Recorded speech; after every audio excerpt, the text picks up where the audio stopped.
Que se passe-t-il à Darnieulles, dans les Vosges? En l'espace de 15 jours, une exploitation agricole du village a été victime de 3 incendies successifs. Le dernier en date, dimanche dernier, s'est produit à proximité des habitations. Pyromane, jalousie, vengeance personnelle. Toutes les pistes sont envisagées par les enquêteurs de la gendarmerie. Johan Rodier avec Boris Kratchmar. Un véritable brasier. Le 20 octobre, ce bâtiment agricole de 3000 m² rempli de foin est ravagé par les flammes.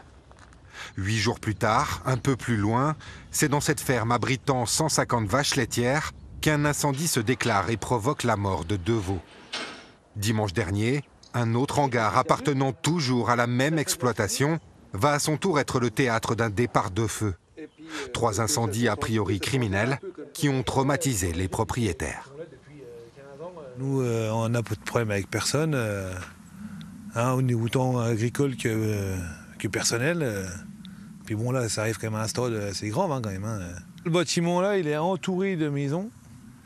Le bâtiment là, mis à part le voir sur une photo aérienne satellite, savoir qu'il est là, c'est très compliqué.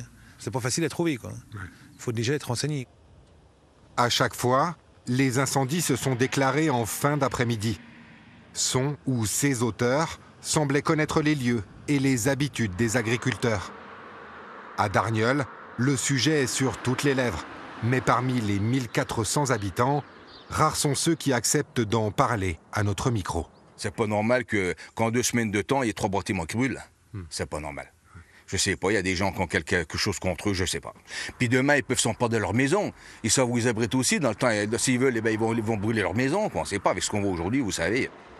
Il y a une petite psychose qui s'installe dans Darnieulles, ce qui est tout à fait logique. Les gens, dès qu'ils voient un camion de pompiers ou un véhicule de gendarmerie, ils se posent la question, ils m'appellent, qu'est-ce qui se passe, où c'est qu'il y a le feu. Donc ça a marqué les esprits quand même. C'est assez anxiogène. La gendarmerie mène l'enquête. Elle exploite notamment les images des 24 caméras de vidéoprotection de la commune pour tenter de retrouver l'incendiaire.